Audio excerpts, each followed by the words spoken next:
In the last chapter of this dossier, we watched a localized Corvid cartel turn a quiet suburban neighborhood into a caloric empire. They ran protection rackets. They hoarded resources. They exploited automated human infrastructure with frightening precision. But wealth draws attention.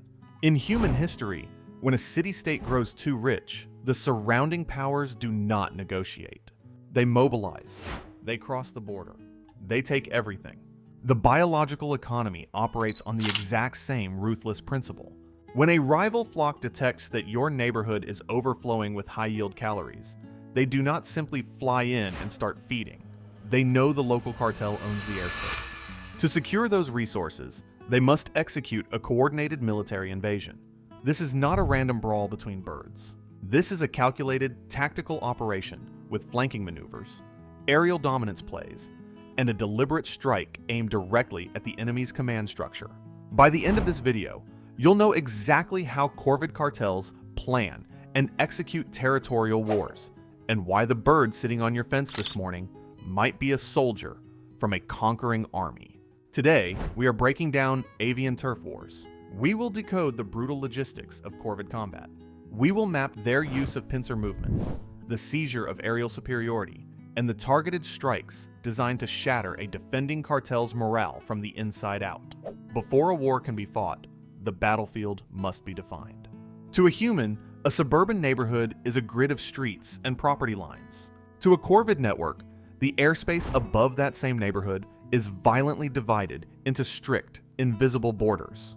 The cartel operating on the north side of the street will never cross to the south side, not unless they are preparing for war.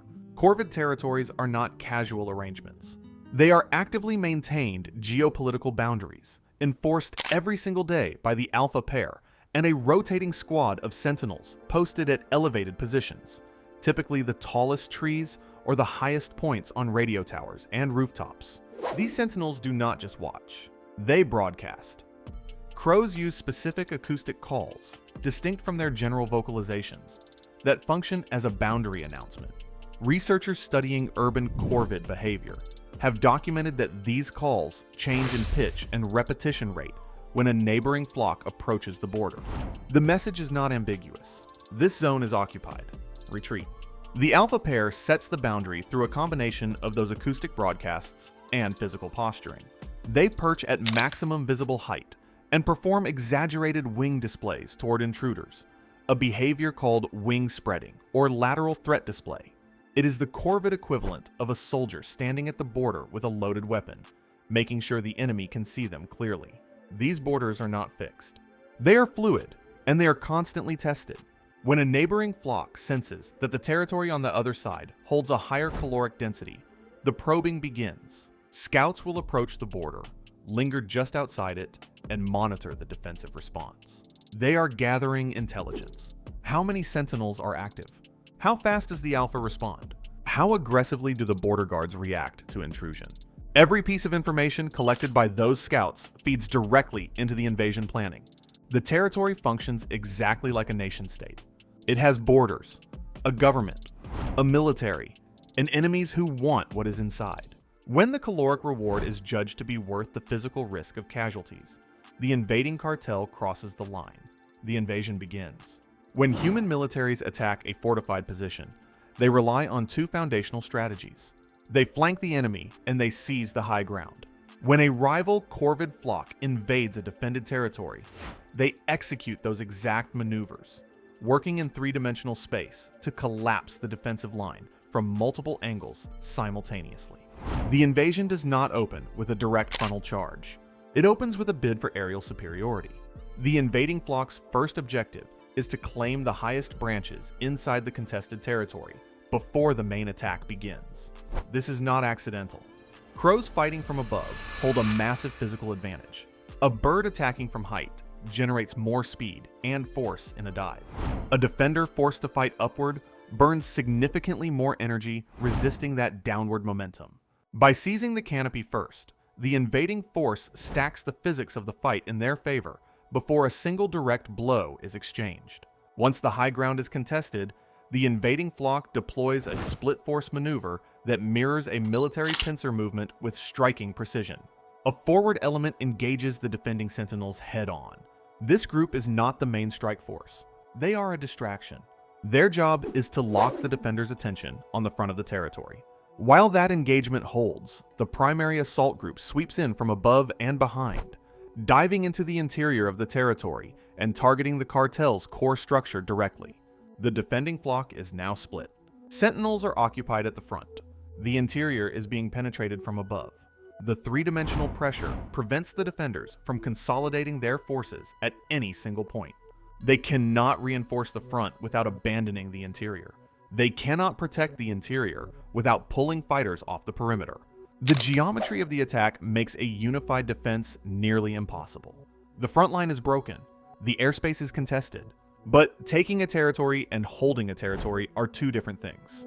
To permanently win the war, the invaders must execute a decapitation strike. As we established in the last chapter, a Corvid cartel runs on strict hierarchy.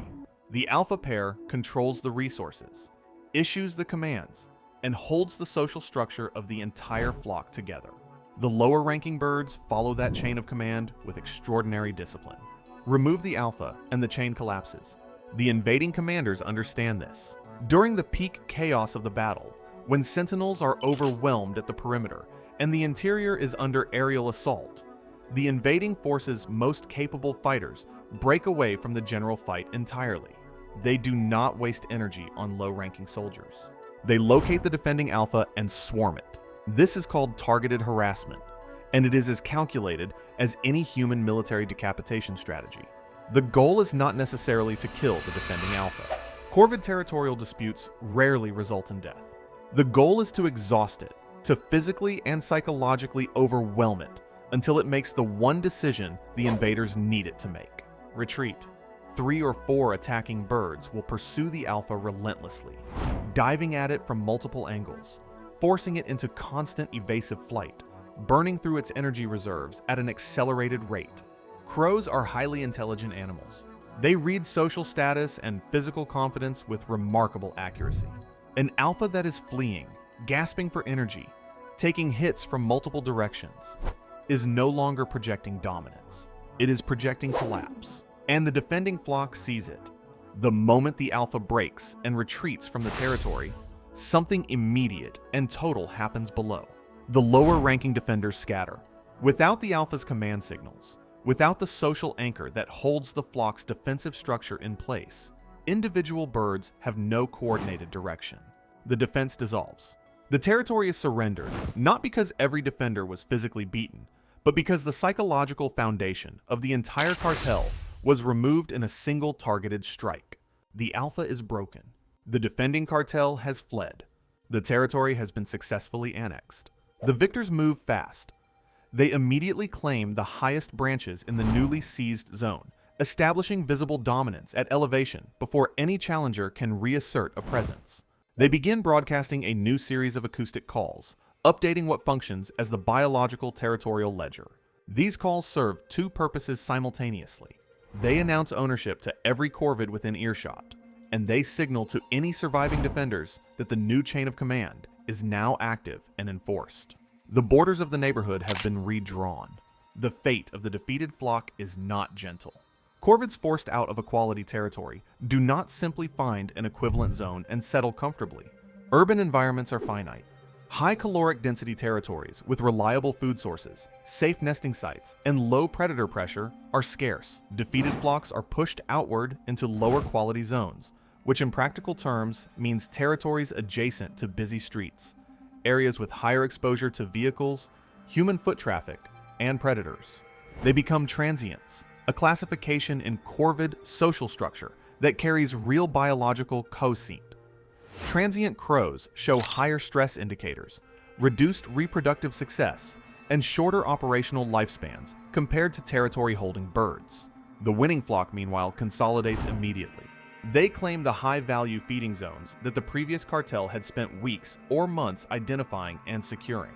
Every cache location, every reliable human feeder, every predictable food drop point now belongs to the new regime. The caloric infrastructure built by the defeated cartel is simply absorbed by its conquerors. The human living in the house below will walk out onto their porch and leave a handful of peanuts. They will look up at the crows and smile, thinking they are feeding the same birds they fed yesterday. They have no idea that the regime has changed. They have no idea that they are now paying taxes to a conquering army. And the cycle does not stop. It never stops. Every border in the urban Corvid network is being tested at all times. Every high-density territory is a target. Every alpha is one bad battle away from losing everything. The local ecology is not a stable arrangement. It is a constantly shifting geopolitical map, redrawn by force, defended by intelligence, and controlled by whoever is willing to hit harder, move faster, and strike first. The logistics of avian combat prove that cartels will run highly coordinated military operations to steal resources. But physical combat burns enormous caloric energy. It carries real risk of injury. It is expensive. What happens when an invasion fails? What happens when a spy slips across the border, locates the defending cartel's hidden food vault, but realizes they cannot safely carry the food away? In human warfare, when an army cannot capture an enemy's supply line, they deploy a darker tactic entirely: sabotage. If a rival crow cannot steal your food, they will not leave it there. They will execute a calculated act of deliberate destruction. They will actively destroy your hidden caches, not to feed themselves, but purely to ensure that you starve. To see how cartels use psychological warfare and caloric destruction to bankrupt their enemies, click the video on your screen right now. We are burning the supply lines. I'll see you in there.